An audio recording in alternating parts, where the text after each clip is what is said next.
Welcome everyone to the Score Fantasy Football Podcast presented by Subway. I'm your host Justin Boone, the lead fantasy analyst at the Score, and I am joined by my co-host David P. Woods, a man who actually tried to convince me yesterday that Aaron Jones was not a good keeper in our main league together. Woods, I can't even believe you tried that tactic on me, but I'm bringing it up for two reasons here. One, because I thought it was funny you even attempted that. And two, because our guest today is the Score's Dan Wilkins, and he might be the only guy that likes Aaron Jones more than I do out there. But this is your chance to come clean, Woods. Do you actually believe Aaron Jones is a bad keeper, or were you just trying to get me to drop him or do something strange? No, I was mostly messing with you, I guess. I was going at your heart there and trying to get in a couple more digs before the season ends and the trash talk ends. But I don't think he's like a great slam dunk keeper. I think, we've now seen a couple years of coaches not really committing to him. There's going to be a new coach there. I could see that, his flaws in pass protection aren't going to sit very well with a new coach. We know he has some legal troubles in his past. So I don't think he's like a slam dunk, but at the level you could keep him at, which in the league we share would be a 9th round pick, I think he probably makes some sense. But also, let's just not forget, I have like 6 better keepers than that. So I'm working the trade market here if you want to actually get some good value keepers on that team. I don't agree with that whatsoever. And which one of us is in the finals this week? I don't remember. Which one? Well, that's you, because you sold off all your picks and you traded away everything, and I'm loaded up for next year. So I'll be raising the trophy next year, I think. We'll see. I will see. I'll definitely have something to say about that next season. But sadly, for Aaron Jones owners, he's not going to be in anybody's lineup this week because he did get hurt, left early. He was one of those guys that left early in last week's games. So we're going to help you find out some guys who could maybe step in for him this week and help you out and help you win a championship. First, we're going to go over a couple players who we think are announcing their arrivals as potential fantasy stars for the final week of the season.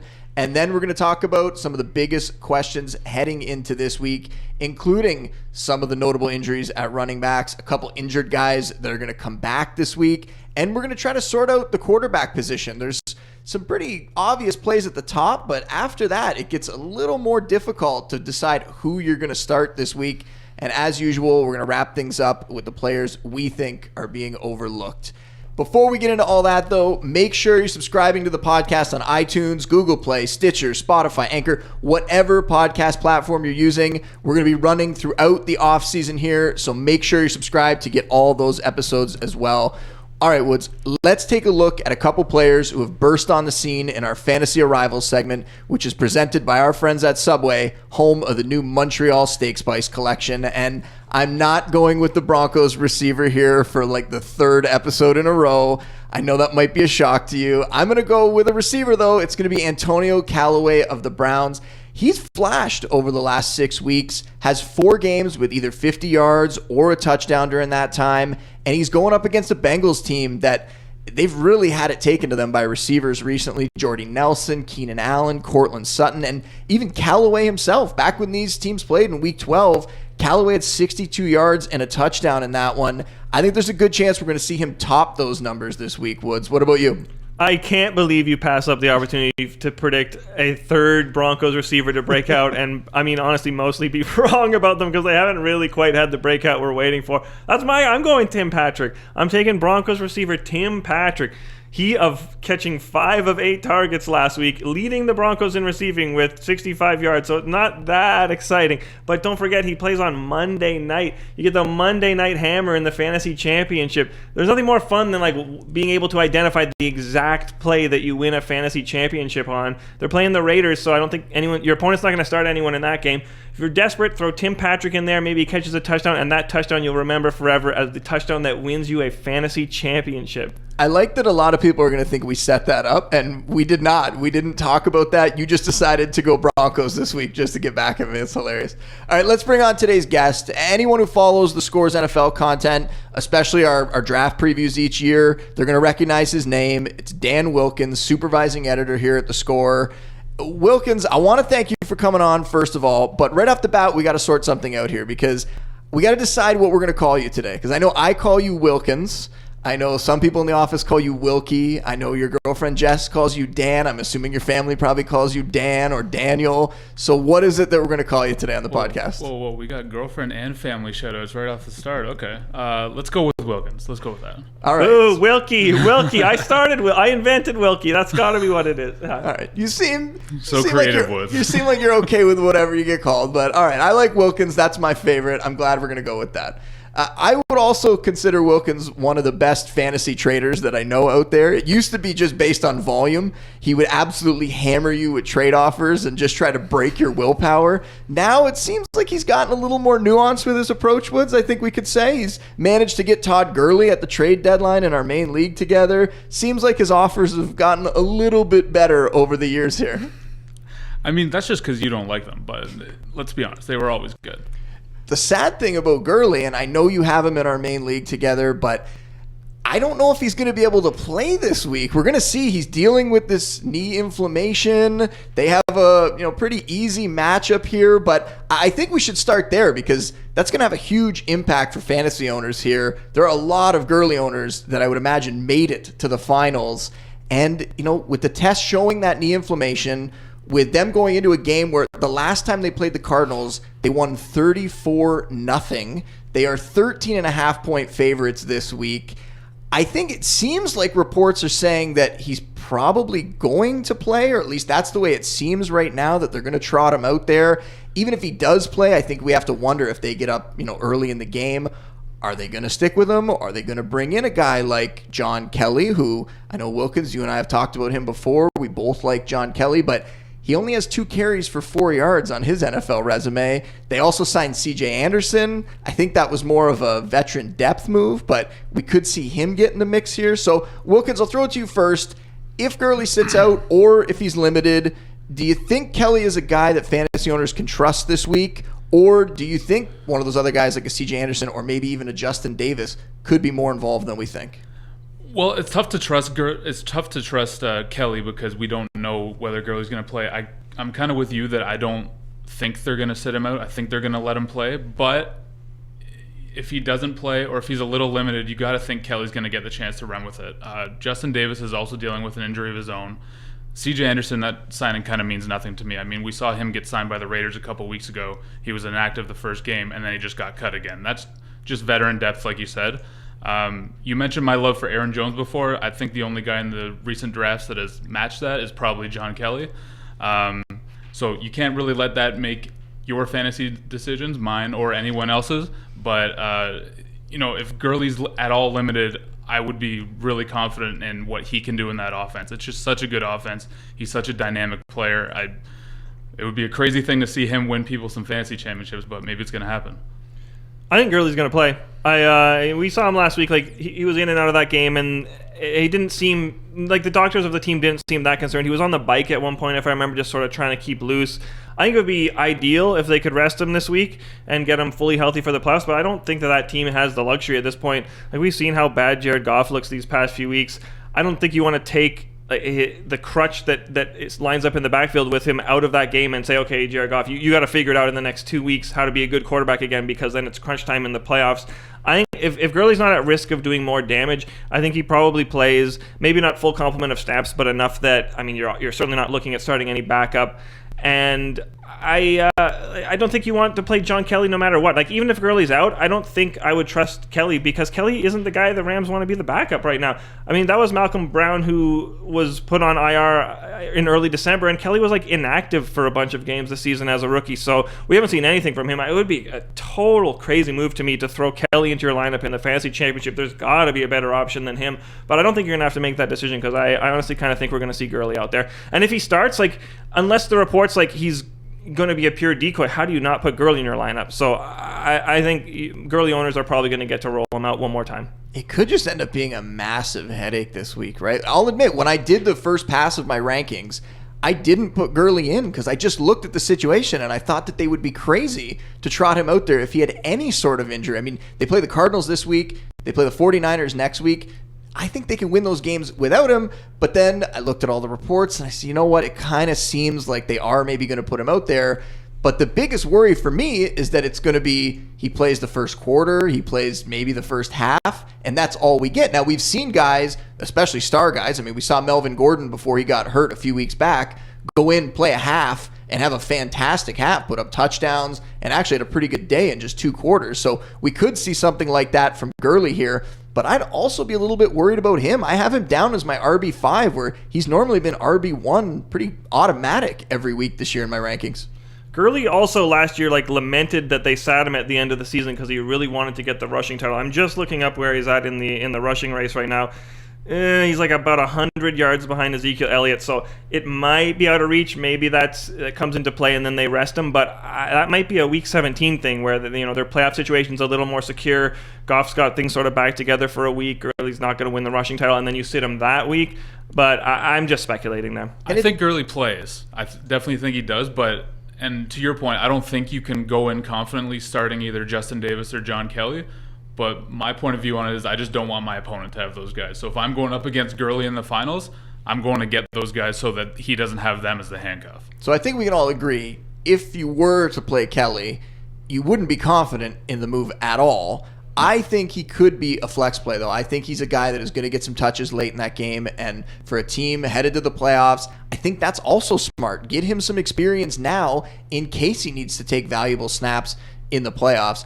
But Gurley's not the only guy dealing with an injury this week. We have a few running backs that have either been out for a couple weeks or got banged up last week, and they're going to come into this game with statuses that are kind of questionable here. So I want to go over some of these guys, and you guys can give your thoughts on whether you think they're going to be active this week, and if they are, do you think they're actually going to be able to produce like we're used to seeing from them? Or same thing, are they guys that you can trust in your lineup? Because that's what it's all about now in the fantasy championship. Can you trust these guys? You don't want to have, looking back at your roster next week, you don't want to look at the players you played and think, why on earth did I start that guy? You got to play guys that you're confident in. So let's start with Melvin Gordon here. Seems like he's a lock to play. I mean, the reports right now are that he's full speed in practice. Seemed like he was pretty close to playing last week, but they played earlier in the week. So the coach said if it was a Sunday game, he would have played in that one probably. And we know what he's done this year when healthy. He's been a top 5, maybe a top 3 back. Now, the matchup for him is not that enticing. He gets the Ravens. They're giving up the second fewest fantasy points to running backs. They haven't been as good the last couple weeks, though. 89 yards from scrimmage and a touchdown to Peyton Barber. That was last week. 129 yards to Spencer Ware the week before. So I probably think, I don't know if we need to discuss this one too much, but I would say pretty obvious top 10 play this week, despite all the questions around him, all the variables going into this one. Yeah, don't overrate the Ravens here. They're a good defense, but you start a player like Melvin Gordon, and I think, he sat out long enough that we should expect him back at pretty close to full speed. Yeah, I think you start him no matter what because of the talent, but I think that his production this week is actually going to come more in the passing game than it will in the running game. The Ravens are a phenomenal run defense. They're also good against the pass too, but if Keenan Allen doesn't play this week, they don't have that guy who can really make plays for them underneath, and that's been huge for their offense. Maybe Gordon picks up some of the slack and starts catching a few more balls this week, and that's where he makes up the production that he doesn't have in the running game. And as of the time of this recording, which is Wednesday afternoon, Austin Eckler in concussion protocol there, so we're not sure if he's going to be able to play, which would once again give Gordon more work in the passing game, you would think. What about Spencer Ware going against the Seahawks? Missed last week, suffered a shoulder and a hamstring injury, but Andy Reid said that it's more so the hamstring injury that's the problem now than the shoulder. I mean, I know hamstring injuries have kept pretty big running backs out several games this year. Could be a situation here where Ware doesn't play, but if he gets back in the lineup, where do you guys think he would rank? Where would you be willing to play him? Is he still going to be an RB2? I just mentioned that game that he had 129 yards against the Ravens. He looked really good in that game. Is he a guy that you'd be willing to trust if he gets back in the lineup this week? Yeah, I'd probably put him in. I think I'm going to end up being lower on him than likely where he'll land in your rankings, just because since Kareem Hunt has been absent, I've been higher on Williams than Ware in the first place, and I think Williams sort of separated himself even a little bit more with Ware out last week. He just looks pretty explosive, and I think he's likely to take the larger workload there. But I mean, if you're looking for a flex or you're desperate for an RB2, or not even desperate, you've worked down the list a little bit there. I think I would deploy Ware and feel somewhat confident just because it's such a good scoring offense, and they were sort of giving him a good amount of work before. So I wouldn't worry that much about the shoulder, and if they feel like he's healthy enough to play with the hamstring, then I think I could put him into my lineup, because I don't think there's any reason for them to risk him at this point. They know they could just roll with Williams again and rest Ware for another week entering the playoffs. So if he's out there, I think you can expect basically similar Spencer Ware to what we saw before the injury. Yeah, I'm not sure if he plays, but if he does, I would have no issues playing him as an RB2. This Seahawks run defense is bad, as well as the defense has played despite losing all those guys. That's mostly against the pass, and with their pass rush, the way the Chiefs can kind of counteract that is to get back to running the ball. I think he has a really good game if he plays, but that's just what it comes down to. We don't know at this point. Bit of a revenge factor there too, right? Former Seahawk in that one. Lamar Miller at the Eagles. Now, he was one of those guys like Aaron Jones, got hurt early in the game, just crushed fantasy owners last week. So there's a good chance that a lot of Lamar Miller owners didn't make the fantasy championship. But reports are that this one isn't very serious. I ranked him as an RB2 against the Eagles. Any worries there from anybody?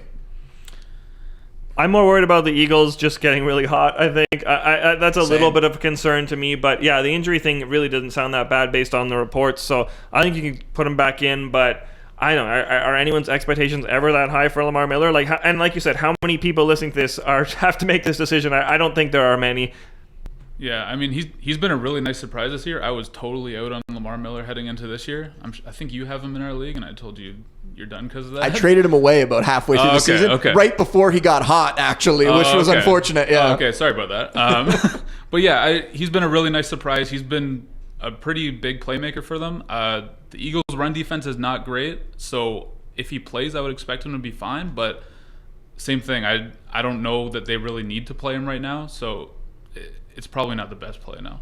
And another guy, we're going down the list here, another guy that I don't know is going to be on many championship teams, but LaShawn McCoy at the Patriots, he missed last week. He wasn't really producing, with Josh Allen under center anyway. Josh Allen stealing so much of the rushing work, a lot of the goal line work even. But McCoy missed last week. He also had a hamstring injury. He's uncertain for this week. The Bills have a ton of running back injuries right now. Chris Ivory probably not going to play in this one. Marcus Murphy just got put on IR. So if McCoy can't go, you're looking at Keith Ford as the starting running back there. But this is probably another one where we can all agree that I just don't know that there's much value in the Bills' backfield right now at all.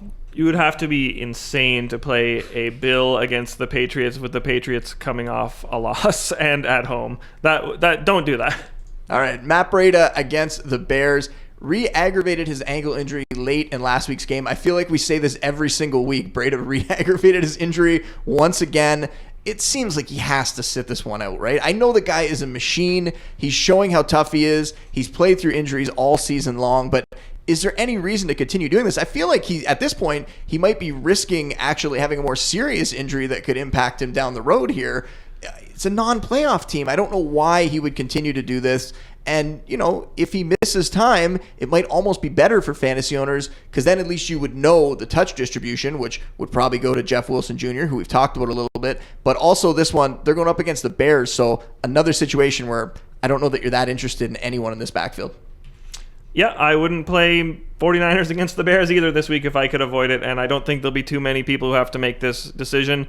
And yeah, I think honestly it's time for the 49ers to do the responsible thing and just put Breida on IR. Like he's proven all that he needs to prove. I think he probably felt like he had to play through this injury all season because that backfield is sort of uncertain next year. They paid Jerick McKinnon a lot of money. He'll be back. But I think Breida has proven everything he needs to prove at this point. So I hope personally that he doesn't play just because it's tough to watch him. It looks very painful. Yeah, there's just nothing in that matchup for running backs. For as good as Breida is and as great of a playmaker as he's been for the 49ers offense, I don't think you're touching anyone on the 49ers except for George Kittle. I will say that I don't think Jamal Williams is a great talent, and he had 97 yards and a touchdown last week against the Bears. So it is possible, but I wouldn't want to play anyone from that backfield. Too risky, yeah. Leonard Fournette at the Dolphins. I don't even really know what the situation is with him here. He's playing through an injury. They sat him out. He only played, I think, one snap or only had one carry in the second half last week. And I thought it was because they were tanking. That's what it kind of seemed like. After the game, they're saying no, has a foot injury again here. I feel like he's a guy that is probably going to sit out. We're going to have to check his practice participation this week.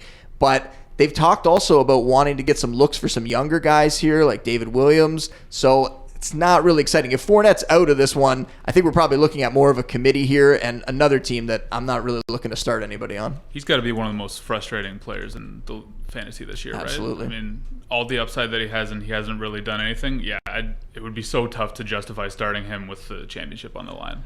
He will be very hard to rank next year, and I wouldn't know that I would call it full-on tanking, but I saw a report that's like the coaches just want to see some other guys, and yeah, it doesn't make any sense for them to give Leonard Fournette a full workload. He's been very injury-prone through 2 seasons. Those games mean nothing. It's the very smart thing to do is if he's even going to play at all, just give him a few carries and you know, sort of make it not a problem for yourselves, but you're not putting him in your lineup. All right. Last injury, I promise. The injuries are so negative to discuss, but it is important this week going into the finals. Last injury here, not at running back, though. It's a receiver. Keenan Allen, expected to be a game-time decision, has a hip pointer. With him out of the lineup last week, Mike Williams went off, 76 receiving yards, 19 rushing yards, 3 touchdowns. Tyrell Williams also had his best game in a while with 6 catches and 71 yards. First off, do we think Allen is going to sit out this week? I personally kind of do. I think it would make sense to have him out. And if so, how are we approaching that Williams duo in this one? I mean, Mike Williams showed quite a bit last week. This is a matchup with the Ravens secondary. We talked about how good their defense is. Their secondary is pretty good, very limiting. What do we think about the Williams guys heading into this one? I want to say that I'd be comfortable starting them because I really like both players. They're both productive in their own ways. It's just the matchup that gives me so much trouble there. And it's not even just that the Ravens are a really good defense. That's clearly a part of it. But if we're looking at them because Keenan Allen isn't playing, that means that Rivers doesn't have that kind of safety valve who dominates the middle of the field in the short and intermediate areas. And we're relying instead on 2 receivers who make all of their plays downfield. Compared to Keenan Allen's 8.9 average air yards target, Tyrell Williams and Mike Williams have 13 and 15.1 yards respectively.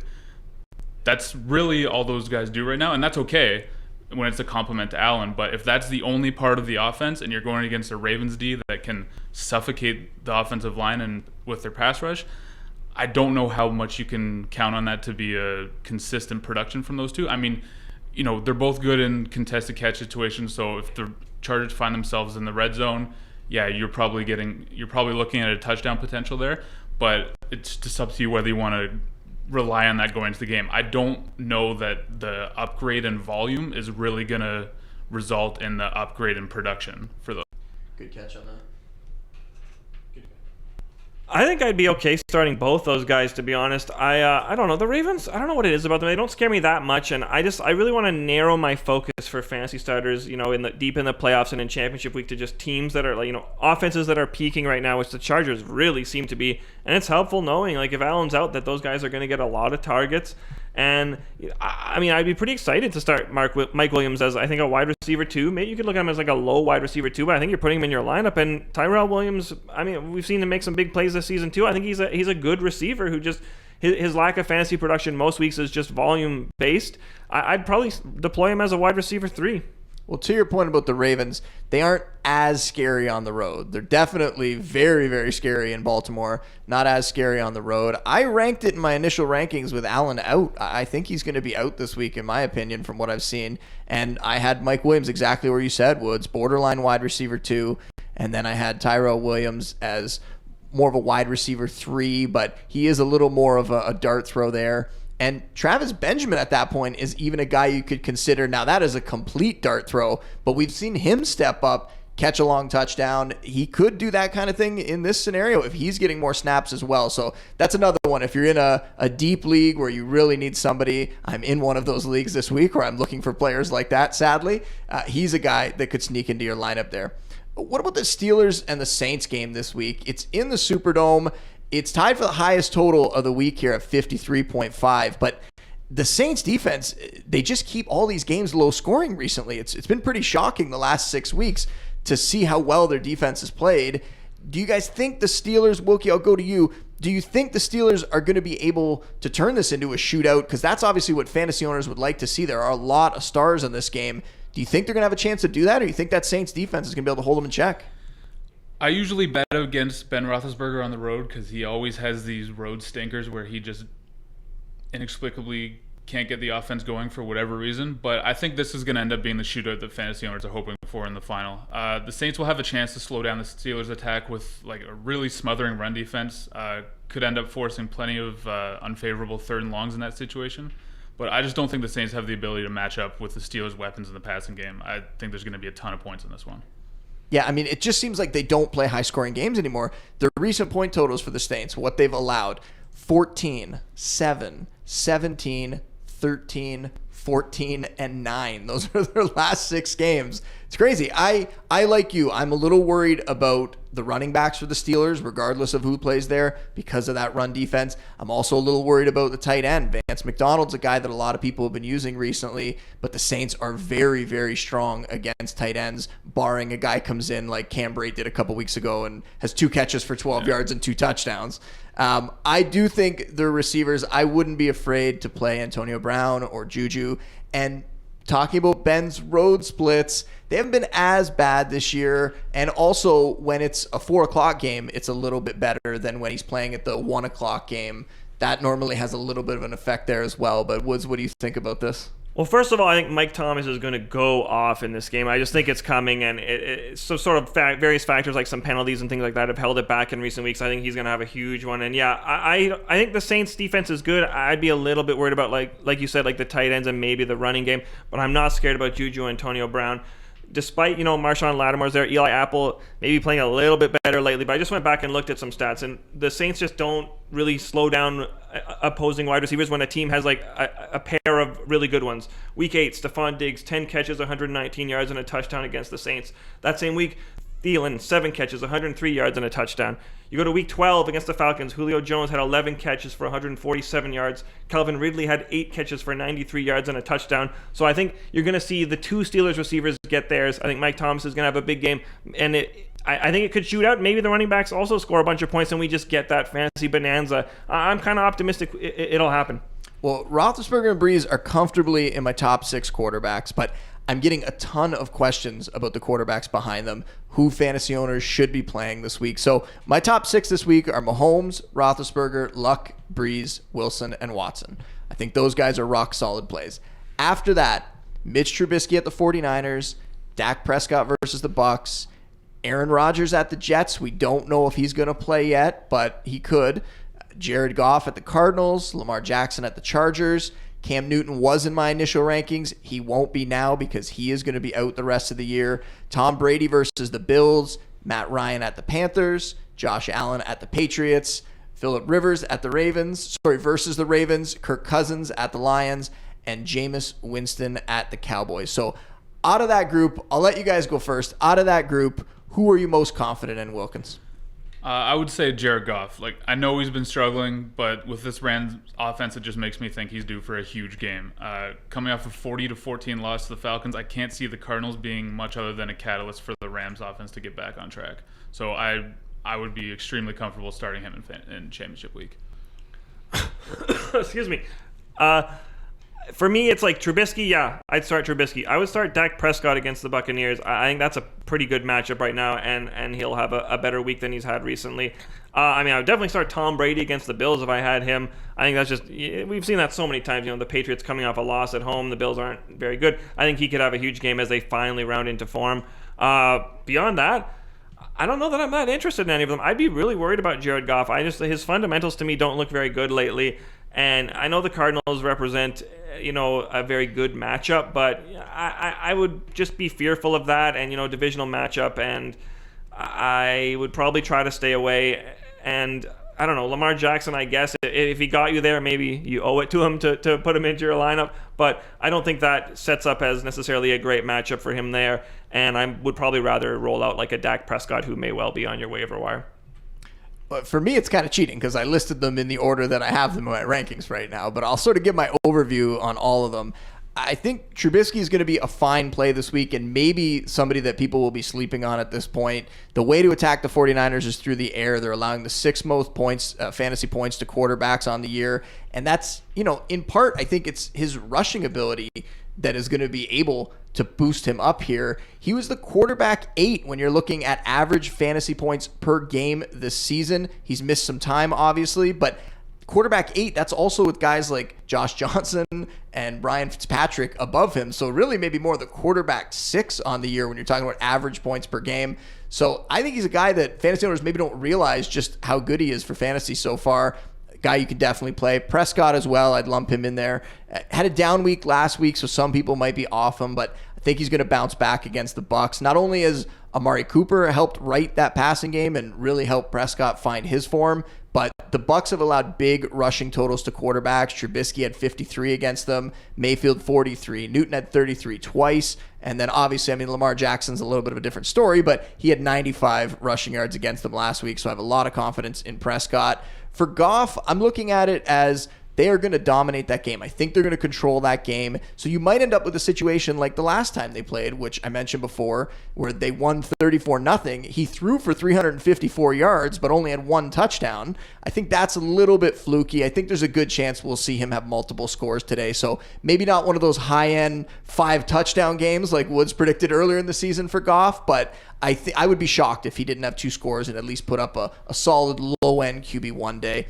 For Rodgers, if he plays, he's going to be an excellent start. If he plays, he's going to be probably the 7th guy on my rankings, I would say. Definitely a top 8 guy. And he took the first reps in practice on Wednesday, so that's at least a good sign, though the team's remaining non-committal. Lamar Jackson and Josh Allen are guys that have high floors just because of the rushing. And I like Jackson more than Allen this week because I think that the Patriots are going to have Allen figured out a little bit in this one. They have a really good record against rookie quarterbacks, and I think we saw, the Lions last week, who are coached by Matt Patricia, they were able to stop the rushing from Allen. He salvaged his day. He still had a rushing touchdown, but he only had 16 rushing yards in that one. So I think the Patriots might get him this week. Newton is out. Brady, just not a good history against the Bills. If you look at his numbers, it's always possible because I think a couple weeks ago we were saying this about Brady against the Dolphins, and he went ahead and had a big game against them. So he's a guy that it would be very difficult to sit him in your lineup this week, but the Bills defense isn't that bad. I think they could hold that one close like they did earlier in the season. Matt Ryan's on the road. He's potentially going to jump up now with Newton out, and I could see him jumping up over a Brady, but I don't think he'll crack my top 12. And then, the tough matchups like Rivers, Jameis, I don't want to go near those guys. And Cousins was just atrocious the last time that they played the Lions. Hasn't had any big fantasy days recently, even with some good matchups. And the team is just more dedicated to running the ball now under the new offensive coordinator. That's what they want to do. I think they're going to easily win that game. So I just don't see Cousins having a big one there at all. All right, let's round it up with the question we always ask every single week. Which players are being overlooked in Week 16? And this one is particularly important with championships on the line. Wilkins, who you got? So I'll start with one that maybe isn't necessarily overlooked as a whole, but for a lot of people, he's probably trending in that RB2 territory. I think he's a home run RB1, and that's Chris Carson. I think he's one of the best plays at running back this week because the Chiefs' defense is purely awful against the run. And nobody's better at running the ball than Seahawks right now. They lead the league in rushing yards by a ton. I'd look for them to go true ground and pound and try to keep the ball away from Mahomes to control the flow of the game. This could be Carson's best game in a season that's already had plenty of them. Maybe even Mike Davis for Seattle. Is there a chance that I was looking at that today? I was like, he could catch some passes there. I think Rashad Penny's probably not going to play. And Sunday Night Hammer. I gotta talk it up again. That's the Sunday night game. I love playing guys who, you hold guys back until the very end of the championship week and you get to watch the play that wins you the title. That's just so much fun to me. I'm really high on the Seahawks in that game. I think they're going to score a bunch of points to match the Chiefs. And Carson's a great call. I'll name a few other sort of deeper guys. I mean, Tim Patrick, who I said earlier, sort of facetiously, but I do think you could potentially play him if it's deeper.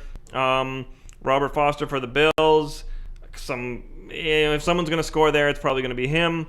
A couple deeper running backs. Elijah McGuire, maybe Kalen Ballage gets more carries. I don't want to look for a report on that, but there was some talk that the Dolphins don't really want to play Kenyon Drake anymore. You guys got any more here? Yeah, I would say Deshaun Hamilton. Going back to before, how you guys are finally off the Broncos receiver bandwagon, I think this is the week where Deshaun Hamilton just goes off. He stepped in a more prominent role since Emmanuel Sanders went down, getting a team-high 21 targets over the last 2 games. I know it hasn't resulted in the production, but they're playing the Raiders this week. And, hey, Woods, to your point, that's the Monday Nighter. Yeah. So the Raiders have actually been decent against most top receivers. Got to get some positive Raiders news in there. They've been improved against cornerbacks on the outside, much better there, but they still can't cover anyone over the middle of the field.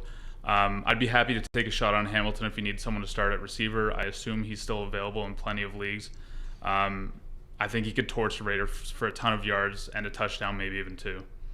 And I mean, we have to trust you when it comes to predicting how bad the Raiders can be, because last week you played Geno Atkins against them. You needed an IDP there. You played Geno Atkins. You predicted that he was going to have a big game there, and he did.